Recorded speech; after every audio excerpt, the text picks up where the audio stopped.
अस्सलामुअलैकुम दोस्तों, उम्मीद करता हूँ आप सब खैरियत से होंगे। सोचिए, दुनिया में एक ऐसा मुल्क भी है जहाँ की तारीख इतनी पुरानी है कि जब बहुत सी मशहूर सिविलाइजेशंस अभी वजूद में भी नहीं आई थीं, तब यहाँ एक टकाटवर सल्तनत हुकूमत कर रही थी। आज दुनिया इसे ईरान के नाम से जानती है, लेकिन हज़ारों साल तक इस मुल्क को पर्शिया कहा जाता था। और सबसे हैरान कर देने वाली बात यह है कि एक वक्त ऐसा भी था जब पर्शिया की हुकूमत एशिया, अफ्रीका और यूरोप के बहुत बड़े हिस्सों तक फैल चुकी थी। ये सिर्फ एक मुल्क की हिस्ट्री नहीं, बल्कि एक ऐसी सिविलाइजेशन की कहानी है जिसने दुनिया की सियासत, तिजारत, साइंस और कल्चर पर गहरा असर छोड़ा। हज़ारों साल पहले एरियन काबाइल इस सरजमीन पर आकर आबाद हुए। धीरे धीरे यहाँ छोटी छोटी रियासतें बनी, लेकिन 550 BC में एक ऐसा हुक्मरान उभार कर सामने आया जिसने तारीख का रुख बदल दिया। उसका नाम था साइरस द ग्रेट।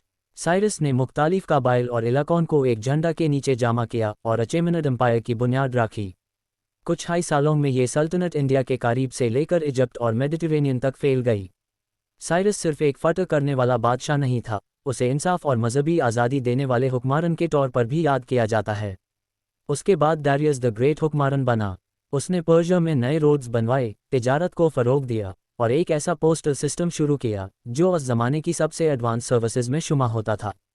पर्शिया उस दौर में सिर्फ टकाटवर हाई नहीं, बल्कि दुनिया की अमीर और तरक्की याफ्ता सल्तनतों में से एक था। लेकिन हिस्ट्री कभी एक जैसी नहीं रहती। 334 BC में अलेक्जेंडर द ग्रेट ने पर्शिया पर हमला कर दिया। कई बड़ी जंगों के बाद पर्शियन एम्पायर टूट गई और अलेक्जेंडर ने इस पर कब्जा कर लिया। लेकिन एक बात थी जो कोई भी फतह नहीं कर सका, और वो थी पर्शियन कल्चर। अलेक्जेंडर के बाद भी पर्शियन ज़बान, रिवायत और तहजीब जिंदा रही। सदियां गुजरती गईं और पर्शिया में नए हुक्मरान आते रहे। फिर सासनियन एम्पायर उभरी, जो रोमन एम्पायर की सबसे बड़ी मुकाबिल सल्तनत बनी। दोनों एम्पायर के दरमियान कई सालों तक जंगें होती रहीं। ये जंगें सिर्फ ज़मीन के लिए नहीं, बल्कि ताकत और असर व रसूख के लिए भी थीं। 7वीं सेंचुरी में अरब फ़ौजें पर्शिया में दाखिल हुई। इसके बाद धीरे धीरे इस्लाम यहाँ फैलना शुरू हुआ, लेकिन पर्शिया ने अपनी पहचान कभी नहीं छोड़ी। पर्शियन कल्चर और इस्लामी तहजीब मिलकर एक नई सिविलाइजेशन की बुनियाद बन गए। इसी दौर में ईरान ने साइंस, मेडिसिन, फ़िलासफ़ी और लिटरेचर में बहुत तरक्की की। दुनिया के मशहूर शायर फ़रदौसी, हाफिज और सादी इसी सरजमीन से ताल्लुक़ रखते थे। उनकी किताबें आज भी दुनिया भर में पढ़ी जाती हैं। 16वीं सेंचुरी में सफ़ेविड एम्पायर उभरी। इसी सल्तनत ने ईरान को एक मजबूत रियासत की शक्ल दी और शिया इस्लाम को रस्मी मज़हब करार दिया। ये फैसला ईरान की पहचान का अहम हिस्सा बन गया। सफ़ेविद हुक्मरानों ने शानदार मस्जिद, महल और बाज़ार तैयार करवाए। इस्फहान जैसा शहर उस ज़माने में दुनिया के खूबसूरत तरीन शहरों में शुमार होता था। लेकिन वक्त के साथ पर्शिया पर कई दफ़ा हमले हुए और अंदरूनी सियासी कमज़ोरी ने भी मुल्क को म्यूटेज किया। 20वीं सेंचुरी के शुरू में ईरान एक नए दौर में दाखिल हुआ। 1935 में रज़ा शाह ने रस्मी तौर पर दुनिया से दरख्वास्त की कि अब पर्शिया की बजाय इस मुल्क को ईरान कहा जाए।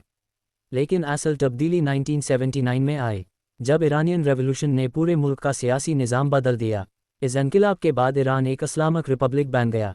ये वाक़या सिर्फ ईरान के लिए नहीं, बल्कि पूरी दुनिया की सियासत के लिए एक अहम मोड़ साबित हुआ।